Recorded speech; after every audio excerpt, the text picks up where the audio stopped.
When was the last time you made a decision just for you?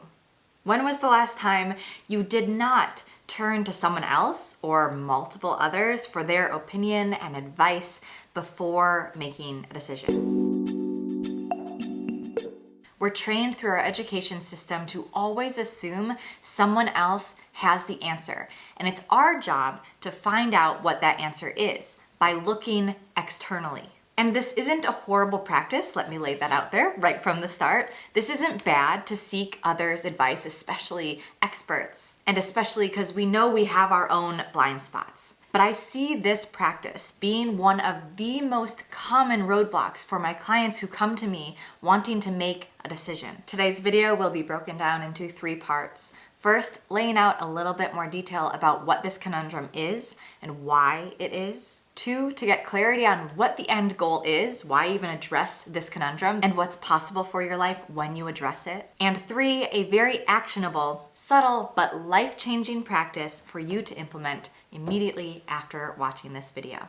If you are excited for this topic, give this video a like to let me know, and let's dive in. Let's get into it.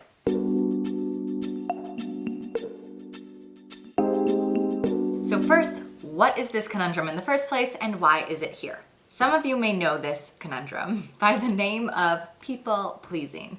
Some of my clients come to me and say, I'm a people pleaser, or I have people pleasing tendencies. And this can look like a lot of things, but in the realm of decision making and living your most authentic, good life, this often turns into us making decisions, from small decisions like what we make for dinner to big life decisions like what career you choose based on others' expectations of you and others' preferences and desires rather than your own. In the early years of our life, we're at a developmental stage where it's really important to listen to someone who knows a little more than us. For most of us, that's our parent, or maybe it's a trusted adult of some other kind. We take in their advice, and when we're kids, we take it in as fact. We take it in as how it's really supposed to be, the rules outlined for us to follow in our minds forever. As we continue through lifespan development in our teen years, we shift our focus from our parents to our peers. So then we start taking information in from what our peers approve of and our peers expect. And even by this point in life,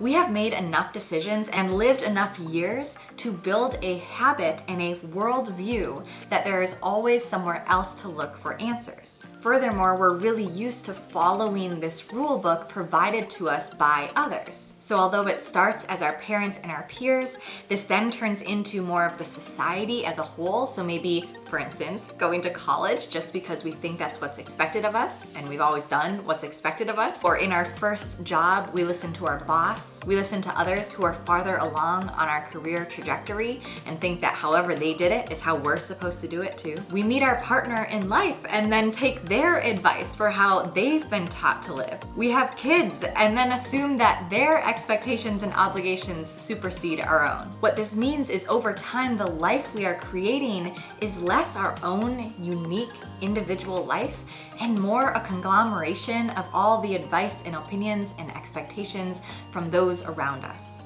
both directly and indirectly. But this is your life.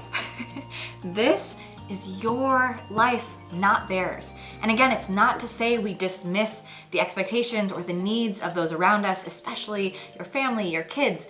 There's real obligation there. But there's also a hugely missed opportunity for you, not only personally to experience more fulfillment and happiness based on your unique interests and desires and skills and goals, but also for the world. Because when you align with what ignites your fire most, you can make the greatest impact on the world. So if you never take the time to figure out who you are, what you want, what your own advice to yourself would be, what your own desired pathway to get to your unique goals would be, then everyone is missing out. But just having this aha moment and the awareness that potentially we've been creating a life based on others' expectations and opinions rather than filtering it through our own authentic lens and desires isn't quite enough to break this habit that we've spent decades building.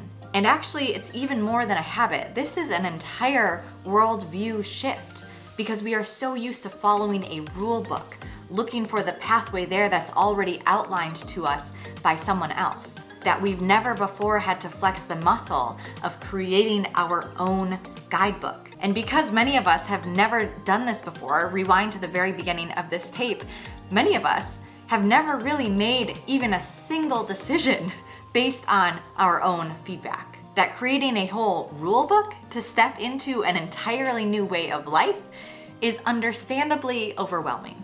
That's why the third part of this video gives a really actionable and practical way to do this. But before we get there, a little bit of motivation and a sweet taste of what's possible when you apply that and change this perspective that some of us are stuck in. Like any habit change, and certainly a whole worldview perspective shift, there's effort involved. So why put in the effort to create this habit change and live in a new way? I could say the cheesy though true line of creating your ideal life, living your best life. But what does that mean, and why does that matter, and is it really worth it? Is it really all that it's cracked up to be?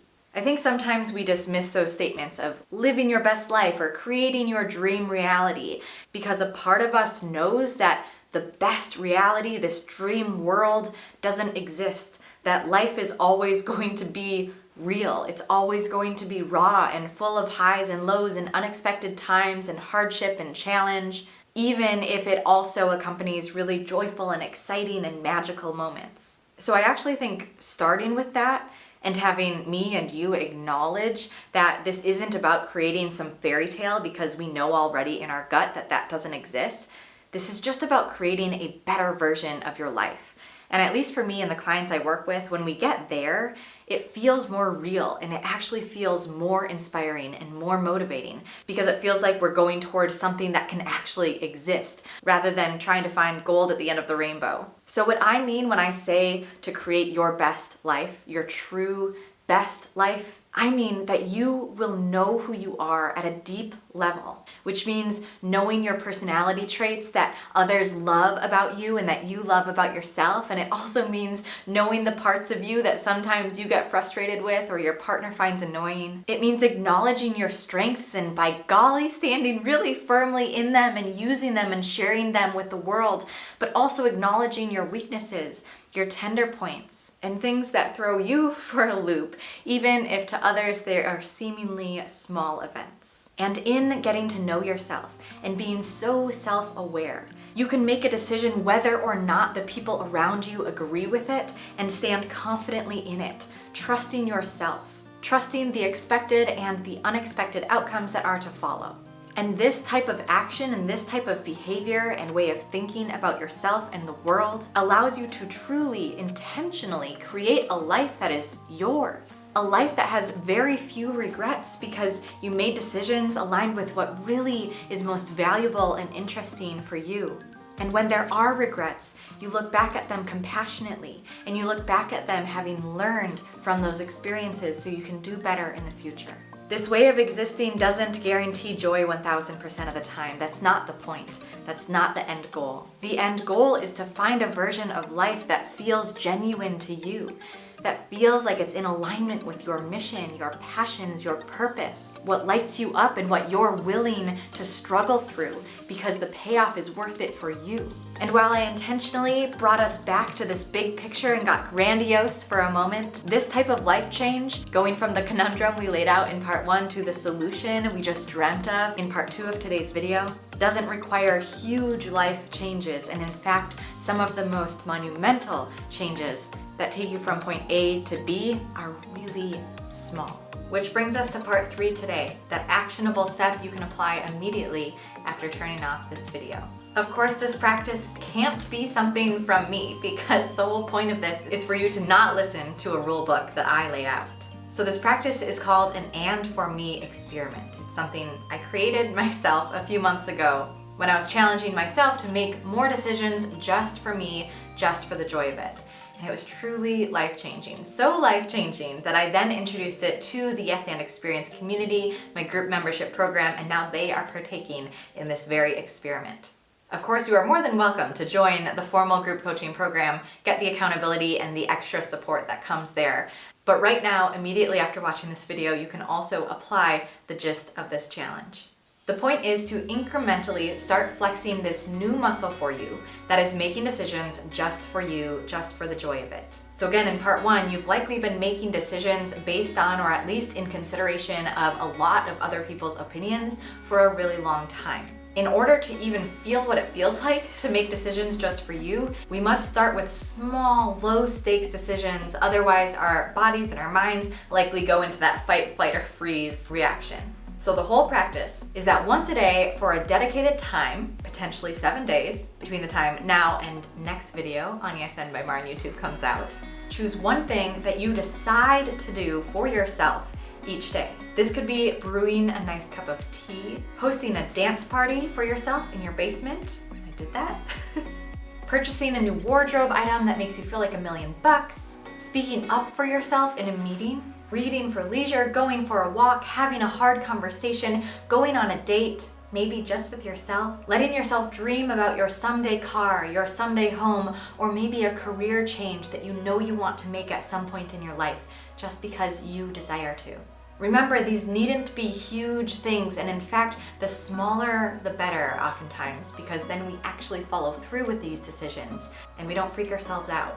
And that's it. This is the first step to start creating a life that is genuinely yours, because you start to make decisions and experience what it's like to make decisions that are just meant for you. To reiterate what I said at the beginning, I am not saying that we ditch the research, we ditch other people's advice and opinions, but rather I'm saying let's add into this equation your voice, your desires, your interests, and give them a little bit of weight, which not only means reflecting with yourself, but taking action in alignment with yourself. The point being shifting your life from one that has been created around everyone else's expectations, obligations, opinions, and preferences for what your life should look like, and starting to add in a little bit more of you, not only so you experience greater fulfillment and joy and contentment with your life, but also so that you can make your biggest impact on this world, which comes from your most genuine, authentic place. If you participate in this experiment, I would love to hear about it. Tag me on Instagram at YesAndByMarin about what and for me acts you choose to do for yourself every day. And let me know how it impacts you. Send me a DM, return to this video and comment below to inspire others as well for how it's changed your mindset, for what you learn about yourself and what you dream to do next. I mentioned that I'm sharing this very experience with my group coaching program, the members in the Yes and experience. And the benefit of joining that program is that you follow through and do these activities. So it's one thing to watch a YouTube video, and some of you may have that self-momentum, that personal drive to do the activity, but do you also have that structured support where you complete the activity and reflect on how it changed your life and your perspective, have a space to talk through limiting beliefs and fears and hesitations that are coming up as you're experiencing a totally new version of what's possible for your life, and celebrating in a community to not only feel good about your accomplishments and all that you've done and shifted for your life, but also to maintain the momentum necessary to continue creating the life that you choose. Those are the benefits that come when you join the Yes and experience as a group member. And you can join right now by clicking the link in the description. Or you can get a taste of what this is like by joining my next free group coaching call. Both options are available at yesandbymarin.com/experience. Either enroll today or save your seat for the next call. I really hope you take this step and you start creating a life that is genuinely yours. Again, as I've now said 3 or 4 times throughout this video, I desire this so deeply for all of us, not only because it feels better and it adds to the fulfillment and the good life that we are all pursuing, but also because it really impacts the world in such a profound way. The world wants and needs your unique gifts and interests and perspectives. And if they're currently being smothered by everyone around you, the world doesn't get to experience how amazing and incredible and talented you are. So thank you for doing this work. Thank you for showing up and finding interest in this. Again, comment below, be part of this community, and inspire others in this community to pursue their unique passions as well. And join the next free group coaching call or sign up for the experience to take this even a step further.